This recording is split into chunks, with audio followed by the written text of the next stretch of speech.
ಈ ದೇವಾಲಯವು ಕರ್ನಾಟಕದ ಕೋಲಾರ ನಗರದಲ್ಲಿದೆ. ಇದು ಸುಮಾರು 1000 ವರ್ಷಗಳ ಹಿಂದೆ ಚೋಳರು ರಾಜವಂಶದವರು ಕಟ್ಟಿಸಿದ ದೇವಾಲಯ. ನಾನು ಯಾವ ದೇವಸ್ಥಾನದ ಬಗ್ಗೆ ಹೇಳ್ತಿದ್ದೀನಿ ಅಂತ ನಿಮಗೆ ಆಲ್ರೆಡಿ ಗೊತ್ತಾಗಿರ್ಬೋದು. ಹೌದು, ನಾನು ಇವತ್ತು ನಿಮಗೆ ಹೇಳಕೊಟ್ಟಿರೋದು ಕೋಲಾರಮ್ಮನ ದೇವಸ್ಥಾನದ ಬಗ್ಗೆ.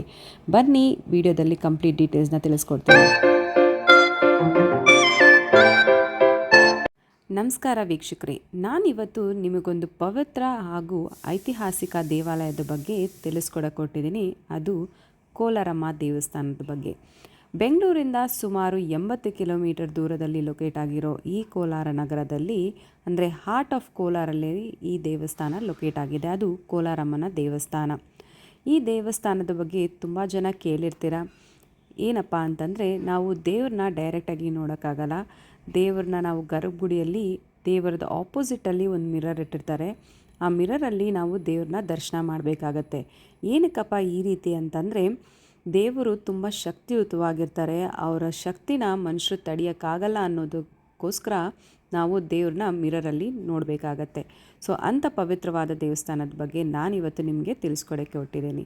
ನೋಡಿ, ಇದು ಕೋಲಾರಮ್ಮ ದೇವಸ್ಥಾನದ ಎಂಟ್ರೆನ್ಸು. ಈಗ ದೇವಸ್ಥಾನದ ಇತಿಹಾಸ ತಿಳ್ಕೊಳ್ಳೋಣ ಬನ್ನಿ.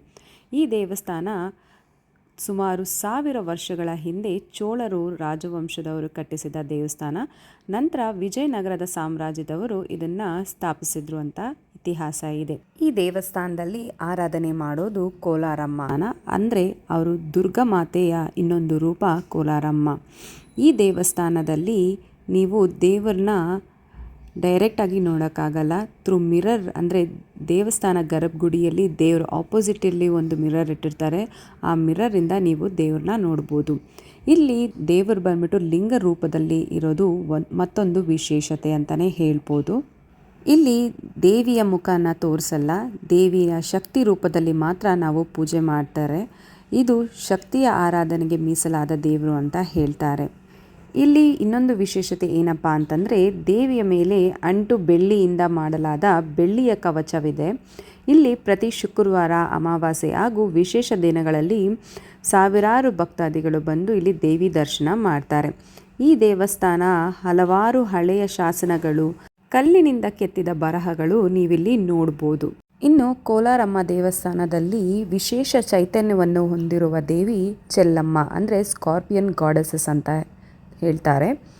ಈ ದೇವರ ಬಗ್ಗೆ ಹೇಳಬೇಕಂತಂದರೆ, ಯಾರಿಗಾದರೂ ಸ್ಕಾರ್ಪಿಯನ್ ಅಂದರೆ ಚೇಳು ಕಚ್ಚಿದ್ರೆ ಅಥವಾ ಹಾವುಗಳ ಕಾಟ ಇದ್ದರೆ ಅಥವಾ ಹಾವು ಕಚ್ಚಿದ್ರೆ ಇಲ್ಲಿ ಪ್ರಾರ್ಥನೆ ಮಾಡಿದ್ರೆ ಅದು ನಿವಾರಣೆ ಆಗುತ್ತೆ ಅಂತ ಹೇಳ್ತಾರೆ. ಅದರಿಂದ ಏನೇ ದೋಷ ಇದ್ದರೂ ಅದು ಕೂಡ ನಿವಾರಣೆ ಆಗುತ್ತೆ ಅನ್ನೋದಕ್ಕೆ ಇಲ್ಲಿ ಚೆಲ್ಲಮ್ಮನ ಬಂದು ಪೂಜಿಸ್ತಾರೆ ಅಂತ ಹೇಳ್ತಾರೆ. ಇದು ಈ ದೇವಸ್ಥಾನದ ಮತ್ತೊಂದು ವಿಶೇಷತೆ ಅಂತಲೇ ಹೇಳ್ಬೋದು. ಸೊ ದೇವಸ್ಥಾನದ ಬಗ್ಗೆ ನಾನು ಹಿಸ್ಟ್ರಿ ತಿಳ್ಕೊಟ್ಟೆ, ಮತ್ತು ದೇವಸ್ಥಾನಕ್ಕೆ ಹೇಗೆ ರೀಚ್ ಆಗಬೇಕು ಅನ್ನೋದ್ರ ಬಗ್ಗೆ ತಿಳ್ಕೊಳ್ಳೋಣ ಬನ್ನಿ.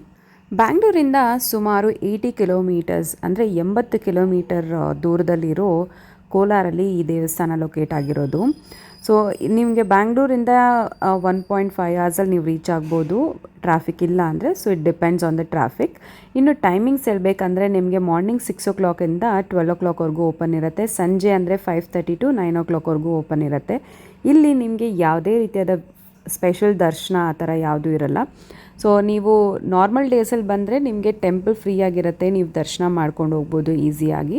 ಸೊ ಸ್ಪೆಷಲ್ ಡೇಸಲ್ಲಿ ಕ್ಯೂ ಇರುತ್ತೆ, ಸೊ ನೀವು ವೆಯ್ಟ್ ಮಾಡಲೇಬೇಕಾಗತ್ತೆ. ಇಲ್ಲಿ ಯಾವುದೇ ರೀತಿಯಾದ ಸ್ಪೆಷಲ್ ದರ್ಶನ ಅಥವಾ VIP ದರ್ಶನ ಟಿಕೆಟ್ಸ್ ಎಲ್ಲೂ ಇಲ್ಲಿ ಕೊಡಲ್ಲ. ಕೋಲಾರಮ್ಮ ದೇವಸ್ಥಾನಕ್ಕೆ ಬಂದರೆ ಇಲ್ಲಿ ಮನಸ್ಸಿಗೆ ಶಾಂತಿ. ದೇವ್ರ ದರ್ಶನ ಮಾಡ್ತಿದ್ರೆ ನೀವು ದೇವ್ರನ್ನ ನೋಡ್ತಿದ್ದಾಗೇ ನಿಮಗೊಂದು ಸ್ಪೆಷಲ್ ವೈಬ್ರೇಷನ್ನ ನೀವಿಲ್ಲಿ ಅನುಭವಿಸ್ಬೋದು. ಇಲ್ಲಿ ಬ್ರಹ್ಮ ಮುಹೂರ್ತದಲ್ಲಿ ಏನಾದರೂ ಬಂದರೆ ನೀವು ದೇವಸ್ಥಾನದಲ್ಲಿರೋ ಶಕ್ತಿನ ನೀವು, ಅಂದರೆ ವೈಬ್ರೇಷನ್ನ ನೀವು ಫೀಲ್ ಮಾಡ್ಬೋದು. ಇಲ್ಲಿ ನಿಂಬೆಹಣ್ಣು ಹಾರ ಅಥವಾ ಲೋಟಸ್ನ ಕೊಟ್ಟರೆ ತುಂಬ ಒಳ್ಳೆಯದಾಗುತ್ತೆ ಅಂತ ಹೇಳ್ತಾರೆ. ಸೊ ನಾವೇನಾದರೂ ಹರಕೆ ಇದ್ದರೆ ಹರಕೆ ಕೂಡ ಮಾಡ್ಕೊಳ್ಬೋದು.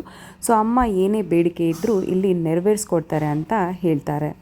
ಇನ್ನು ಕೋಲಾರಮ್ಮ ದೇವಸ್ಥಾನ ಪಕ್ಕದಲ್ಲೇ ಮತ್ತೊಂದು ಪ್ರಾಚೀನ ದೇವಾಲಯ ಇದೆ, ಅದು ಸೋಮನಾಥ ದೇವಾಲಯ.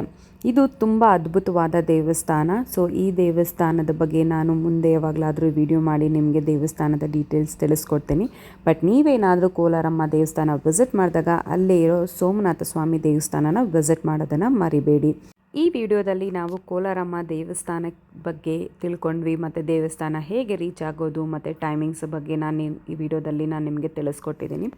ಸೊ ಈ ವಿಡಿಯೋ ನಿಮಗೆ ಹೇಗೆ ಅನ್ನಿಸ್ತು ಅಂತ ನಿಮ್ಮ ಅನಿಸಿಕೆ ಅಭಿಪ್ರಾಯನ ಕಮೆಂಟ್ ಸೆಕ್ಷನಲ್ಲಿ ತಿಳಿಸ್ಕೊಡಿ. ಇದೇ ರೀತಿಯಾದ ಇಂಟ್ರೆಸ್ಟಿಂಗ್ ಕಂಟೆಂಟ್ಗಾಗಿ ನನ್ನ ಪೇಜ್ನ ಸಬ್ಸ್ಕ್ರೈಬ್ ಮಾಡೋದನ್ನು ಮರಿಬೇಡಿ. ಧನ್ಯವಾದಗಳು. ಮುಂದಿನ ವಿಡಿಯೋದಲ್ಲಿ ಸಿಗೋಣ.